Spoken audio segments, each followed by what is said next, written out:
വ്യാപക വിമർശനമുയർന്ന Empuraan cinema റീസെൻസറിങ്ങിന് വിധേയമാക്കും. Recensoring തുടങ്ങിയെന്നാണ് വിവരം. സിനിമയിൽ കേന്ദ്ര അന്വേഷണ ഏജൻസികളെ മോശമായി ചിത്രീകരിക്കുകയും ഗോദ്രയിൽ തീവണ്ടി കത്തിച്ചത് ഒരു വിഭാഗത്തിന് അനുകൂലമായി അവതരിപ്പിക്കുകയും ചെയ്തിരുന്നു. യഥാർത്ഥ തിരക്കഥയല്ല സിനിമയായി പുറത്തിറങ്ങിയത് എന്നുള്ള റിപ്പോർട്ടുകളും ഇപ്പോൾ വരുന്നുണ്ട്. വിവരങ്ങളുമായി ആർ രാജീവ് ചേരുന്നു. രാജീവ്, ഒരു സിനിമ വലിയ ഹൈപ്പോട് കൂടി റിലീസ് ചെയ്യുന്നു, അത് പിന്നീട് വലിയ വിവാദമാകുന്നു. രാജ്യവിരുദ്ധ പരാമർശങ്ങളും ദൃശ്യങ്ങളും ഒക്കെ തന്നെ അടങ്ങിയ സിനിമ അത് വലിയ വിവാദമായതോടെ സിനിമ വീണ്ടും റീസെൻസറിങ്ങിന് വിധേയമാകുന്നു. എമ്പുരാൻ, കൂടുതൽ വിവരങ്ങൾ രാജീവ്.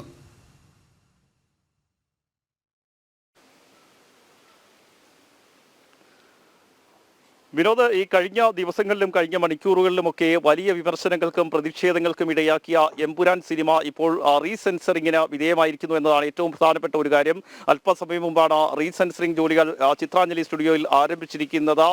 റീസെൻസറിങ് നടത്തി ഈ പ്രതിഷേധങ്ങൾ ഉയർന്ന വിമർശനങ്ങൾ ഉയർന്ന ഭാഗങ്ങൾ ഒഴിവാക്കണമെന്ന നിർദ്ദേശം കഴിഞ്ഞ ദിവസം തന്നെ സെൻസർ ബോർഡ് ഇതിന്റെ അണിയറ പ്രവർത്തകർക്ക് നൽകിയത്. ഇതിന്റെ ഭാഗമായാണ് രാവിലെ അത്തരത്തിലുള്ള നടപടികൾ ആരംഭിച്ചിരിക്കുന്നത്. കഴിഞ്ഞ ദിവസം നമുക്കറിയാം വലിയ രീതിയിലുള്ള പ്രതിഷേധങ്ങൾ, ഒരുപക്ഷെ മലയാള സിനിമയുടെ ചരിത്രത്തിൽ ഇത്രയേറെ പ്രതിഷേധങ്ങൾ വിമർശനങ്ങളും കേട്ട ഒരു സിനിമ ഉണ്ടായി കാണില്ല. അത്രയേറെ വിമർശനങ്ങളാണ് ഈ സിനിമയ്ക്ക് നേരിടേണ്ടി വന്നത്. ഒരുപക്ഷെ ഒരു സിനിമ പുറത്തിറങ്ങുമ്പോൾ ഇത്രയേറെ ഒരു പ്രചരണവും ആ സിനിമയ്ക്ക് വേണ്ടി ഉണ്ടാകുന്നതും എമ്പുരാന് വേണ്ടിയാണ്. അത്തരമൊരു സിനിമ കോടികൾ ചിലവഴിച്ച് പ്രചരണം നടത്തിയ ഒരു സിനിമയാണ് എമ്പുരാൻ. ആ സിനിമയിലാണ് രാജ്യവിരുദ്ധ പരാമർശങ്ങളും രാജ്യവിരുദ്ധതയും ഒക്കെ കുത്തി നിറച്ചുകൊണ്ട് സിനിമ പുറത്തിറക്കിയിരിക്കുന്നത്. പ്രത്യേകിച്ചും നമ്മുടെ അഭിമാനമായ കേന്ദ്ര ഏജൻസികളെ താറടിക്കുന്ന രീതിയിലുള്ള പ്രവർത്തനങ്ങൾ, ചിത്രീകരണങ്ങളൊക്കെ സിനിമയിൽ ഉണ്ടായിരുന്നു. തെറ്റായ കാര്യങ്ങൾ പറയാനുള്ള ശ്രമം സിനിമയിലൂടെ നടത്തുന്നു.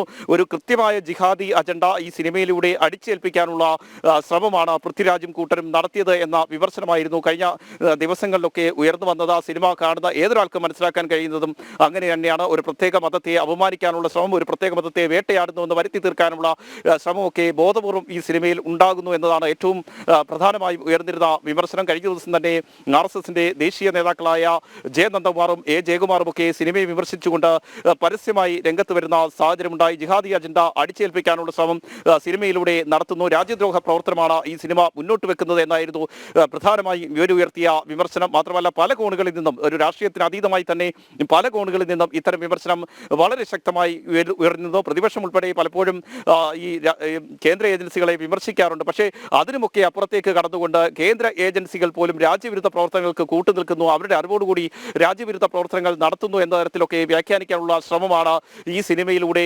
നടത്തിയിരിക്കുന്നത്. അതിന്റെ ഭാഗമായി തന്നെയാണ് ഇത്തരം വിമർശനങ്ങൾ സിനിമയ്ക്കെതിരെ ഉയർന്നത്. മാത്രമല്ല തെറ്റായ കാര്യങ്ങൾ ചിത്രീകരിക്കാനുള്ള ശ്രമങ്ങൾ നടക്കുന്നു. ഗോദ്രയിലെ ട്രെയിൻ തീവയ്പ് ഉൾപ്പെടെയുള്ള കാര്യങ്ങളിൽ തെറ്റായ രീതിയിൽ ആ സംഭവത്തെ ഉൾപ്പെടുത്താനുള്ള ശ്രമമാണ് സിനിമയിൽ നടത്തിയിരിക്കുന്നത് എന്നത് പകൽ പോലെ വ്യക്തമാണ്. അവിടെ സംഭവിച്ചത് എന്താണോ അതിന് എതിരായി ഒരു ചിത്രീകരണം നടത്താനുള്ള ശ്രമം സിനിമയിൽ ഉണ്ടായിരിക്കുന്നു.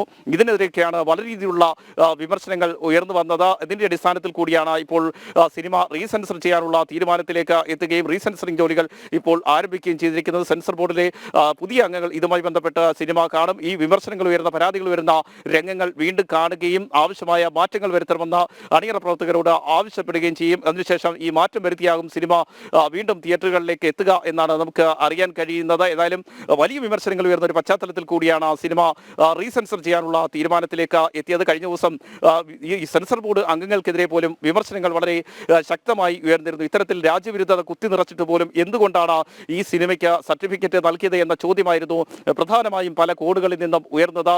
ഇതിന്റെ കൂടി പശ്ചാത്തലത്തിലാണ് സെൻസർ ബോർഡ് ഇത്തരമൊരു തീരുമാനത്തിലേക്ക് എത്തിയത്. നേരത്തെ തന്നെ കഴിഞ്ഞ ദിവസം ജനൻ TV പുറത്തുവിട്ടനുസരിച്ച് മോഹൻലാലിനെ പോലും അറിയിക്കാതെയാണ് ഈ സിനിമ പൂർണ്ണമായും ചിത്രീകരിച്ചത് എന്ന തരത്തിൽ വിലയിരുത്തലുകൾ ഉണ്ടായിരുന്നു. അദ്ദേഹത്തിന്റെ അടുത്ത വൃത്തങ്ങളോട് ഇക്കാര്യം വ്യക്തമാക്കിയെന്നാണ് നമുക്ക് അറിയാൻ കഴിയുന്നത്. ഇതിനൊരു പ്രിവ്യൂ സംഘടിപ്പിക്കാനുള്ള ശ്രമം ഈ പൃഥ്വിരാജ് ഉൾപ്പെടെയുള്ളവരുടെ ഭാഗത്ത് നിന്ന് ഉണ്ടായിരുന്നില്ല. ഇത് ഒഴിവാക്കിക്കൊണ്ടായിരുന്നു, പ്രിവ്യൂ ഷോ ഉൾപ്പെടെ ഒഴിവാക്കിക്കൊണ്ടായിരുന്നു സിനിമ തിയേറ്ററുകളിലേക്ക് എത്തിച്ചത്. അത്തരത്തിൽ സംഘടിതമായൊരു ശ്രമം ഈ സിനിമയിൽ ഈ കൃത്യമായ ചില വർഗീയ അജണ്ടകൾ കുത്തിനിറയ്ക്കാൻ ഉണ്ടായി എന്നാണ് പൊതുവായി ഉയരുന്ന വികാരം. ഇതിന്റെ കൂടി അടിസ്ഥാനത്തിലാണ് ഇപ്പോൾ ഇത്തരം ഒരു തീരുമാനത്തിലേക്ക് എത്തിയിരിക്കുന്നത്. വിനോദ്, രാജീവ്, ഇതിന്റെ സാങ്കേതികപരമായി ഇതിന്റെ കാര്യങ്ങൾ പറഞ്ഞാൽ ഇപ്പോൾ റീസെൻസറിങ് നടത്തി കഴിഞ്ഞാൽ അങ്ങനെ റീസെൻസറിങ് നടത്തിയ ചിത്രമായിരിക്കുമോ ഇപ്പോൾ പ്രദർശിപ്പിക്കുന്ന എല്ലാ തിയേറ്ററുകളിലേക്കും എത്തുക? അങ്ങനെയാണെങ്കിൽ ഇപ്പോൾ പ്രദർശിപ്പിക്കുന്ന ആ സെൻസർ ചെയ്യാത്ത ഭാഗങ്ങൾ ഉൾപ്പെടുന്ന സിനിമ പിൻവലിച്ച ശേഷം സെൻസർ ചെയ്ത പുതിയ ചിത്രമായിരിക്കുമോ ഇനി തിയേറ്ററിലേക്ക് എത്തുക? അതിന് ഇനിയും ദിവസങ്ങൾ എടുക്കുമോ രാജീവ്?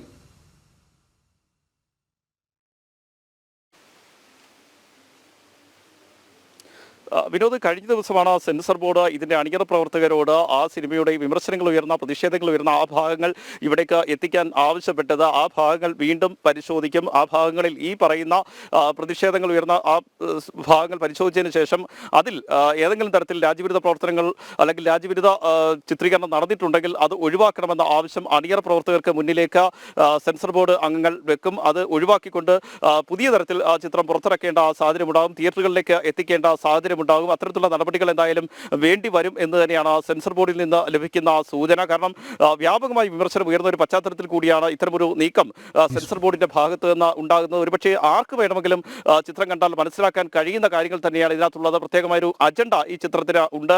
ആ അജണ്ടയുടെ ഭാഗമായി തന്നെയാണ് ഈ ചിത്രം പുറത്തിറക്കിയിരിക്കുന്നത് എന്ന് ആർക്ക് വേണമെങ്കിലും ചിത്രം കണ്ടാൽ മനസ്സിലാക്കാൻ കഴിയും എന്നിരിക്കെയാണ് ഇത്തരമൊരു വീഴ്ച സെൻസർ ബോർഡിന്റെ ഭാഗത്ത് നിന്നുണ്ടായിരിക്കുന്നത്. അതുകൊണ്ട് തന്നെയാണ് സെൻസർ ബോർഡ് തിരക്കിട്ട് ഇത്തരമൊരു നീക്കത്തിലേക്ക് കടക്കുകയും അത് റീസെൻസർ ചെയ്യാനുള്ള തീരുമാനം എടുക്കുകയും ചെയ്തിരിക്കുന്നത്. അതുകൊണ്ട് തന്നെ ഈ സെൻസറിംഗ് ജോലികൾ പൂർത്തിയാക്കി ഇതിൽ രാജ്യവിരുദ്ധമായ കാര്യങ്ങൾ ഉൾപ്പെട്ടിട്ടുണ്ടെങ്കിൽ അത് മാറ്റിക്കൊണ്ട് തിയേറ്ററുകളിൽ എത്തിക്കാനുള്ള നിർദ്ദേശം സെൻസർ ബോർഡ് അണിയർ പ്രവർത്തകർക്ക് നൽകുകയും അത്തരം നടപടികൾ ഏതായാലും ചിത്രത്തിന്റെ അണിയർ പ്രവർത്തകർക്ക് സ്വീകരിക്കേണ്ട സാഹചര്യം ഉണ്ടാവുകയും ചെയ്യും. വിനോദ്.